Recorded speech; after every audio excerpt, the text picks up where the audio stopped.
वाशिममधून एक अत्यंत गंभीर आणि धक्कादायक प्रकार समोर आला आहे।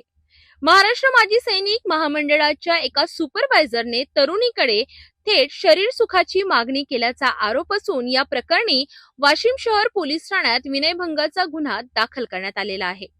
मिळालेल्या माहितीनुसार वाशिम जिल्ह्यातील एका माजी सैनिकाच्या मुलीने महाराष्ट्र माजी सैनिक महामंडळाच्या सुपरवायझरवर गंभीर आरोप केले आहेत। सतीश पिंपळकर असं या आरोपी सुपरवायझरचं नाव असून तरुणीचा मानसिक छळ करत तिच्याकडे शरीर सुखाची आणि पैशांची मागणी केल्याचा आरोप आहे। पीडित तरुणीने दिलेल्या तक्रारीनुसार ती माजी सैनिकाची मुलगी असून तिनं महाराष्ट्र माजी सैनिक महामंडळाकडे नोकरीसाठी अर्ज केला होता। सर्व आवश्यक कागदपत्रे आणि पात्रता असूनही आरोपी सुपरवायझर कडून वारंवार कागदपत्रांमध्ये त्रुटी काढून तिचा मानसिक छळ करण्यात आला। त्यानंतर आरोपीने तिच्याकडे थेट 40,000 रुपयांची मागणी केली। मात्र तरुणीने पैसे देण्यास नकार दिल्यानंतर आरोपीने अश्लील आणि अपमानास्पद संभाषण सुरू केल्याचा आरोप तक्रारीत नमूद आहे। पैसे देऊ नको पण माझी इच्छा पूर्ण कर अशा शब्दात आरोपीने लैंगिक स्वरूपाचं संभाषण केल्याचा तरुणीने सांगितलं आहे। या प्रकरणी तरुणीने यापूर्वीही महाराष्ट्र माजी सैनिक महामंडळाच्या वरिष्ठ अधिकाऱ्यांकडे तसेच वाशिम जिल्हाधिकाऱ्यांकडेही तक्रार केली होती। मात्र त्यावर कोणतीही ठोस कारवाई न झाल्याचा आरोपही तिने केला आहे। अखेर या प्रकरणी वाशिम शहर पोलीस ठाण्यात तक्रार दाखल करण्यात आली असून पोलिसांनी आरोपी सतीश पिंपळकर आणि अन्य संबंधित व्यक्तींविरोधात विविध कलमान्वये गुन्हा नोंदविला आहे। सध्या या प्रकरणाचा पुढील तपास वाशिम शहर पोलीस करीत आहेत। मी माजी सैनिक अविवाहित अपत्य असून मेस्को लेडीज गार्डसाठी मी सर्व बाबतीत पात्र आहे आणि मी माझे डॉक्युमेंट घेऊन जिल्हा पर्यवेक्षक सतीश पिंपळकर यांच्याकडे वाशिम येथे आली असता त्यांनी मला सर्वप्रथम 40,000 रुपयांची मागणी केली होती। तर मी त्या बाबतीत त्यांना उलट उत्तर दिले की माजी सैनिकांच्या पाल्यांना 40,000 रुपये देऊन मेस्कोमध्ये भरती तुम्ही नाही करू शकत। तर ते म्हणाले मला 40,000 रुपये तुझ्यासाठी माफ आहेत, मला दुसरं काही हवं आहे तुझ्याकडनं। तेव्हा मला अत्यंत वाईट अनुभव आला आणि मी हीच तक्रार घेऊन कर्नल पठाडे साहेबांकडे गेली।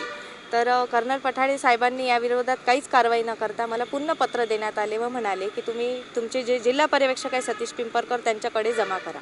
माझे वडील एक्स आर्मी असून त्यांचे 1999 मध्ये ते रिटायर झालेले आहेत आणि सतीश पिंपळकर हे म्हणतात की त्यांचे सर्व डॉक्युमेंट्स फेक आहेत हे आणि प्रत्येक डॉक्युमेंट ऑगस्ट 2025 पासून आज रोजीपर्यंत कागदोपत्री त्रुटी काढत त्यांनी आणि चुका काढत मला डावलले आहे। काय मागणी केली तुम्हाला? मी मागणी त्यांनी काय मागणी केली तुमच्याकडे? तुम्ही म्हटलं की काही वेगळी मागणी केली, काय केलं? त्यांनी मागणी मला शरीर सुखाची केली। मी जेव्हा 40,000 रुपये देण्यास नकार दिला त्यांना तेव्हा त्यांनी मला शरीर सुखाची मागणी केली।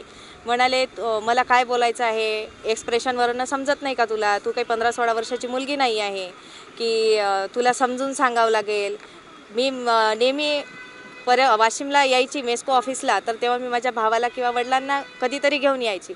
माझा भाऊ सोबत असला की ते म्हणायचे, त्याला मुद्दाम झेरॉक्स वगैरे आणायला पाठवून ते मुद्दाम म्हणायचे की तुला कळत नाही का, मी पण एकटा आहे, तुझं लग्नाचं वय आहे आणि तुला पण शरीराची गरज असेल, मला पण शरीराची गरज आहे। आर्मीमध्ये पण आम्ही एकटं राहिलो, इथे पण आम्हाला एकटं राहावं लागतं, कधीतरी एकटी ये, आपण कॉफी शॉपला भेटू।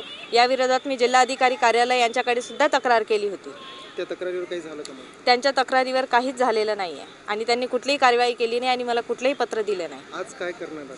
आज रोजी मला कुठेच न्याय मिळालेला नाही आहे, त्यामुळे मी शहर पोलीस स्टेशन वाशिम येथे आली आहे आणि त्यांच्या विरोधात तक्रार करणार आणि माझी तक्रार ही पुणे मेस्को ऑफिसमधील कर्नल जाधव, कर्नल पठाडे आणि सतीश पिंपळकर आणि विठ्ठल देशमुख यांच्या विरोधात आहे।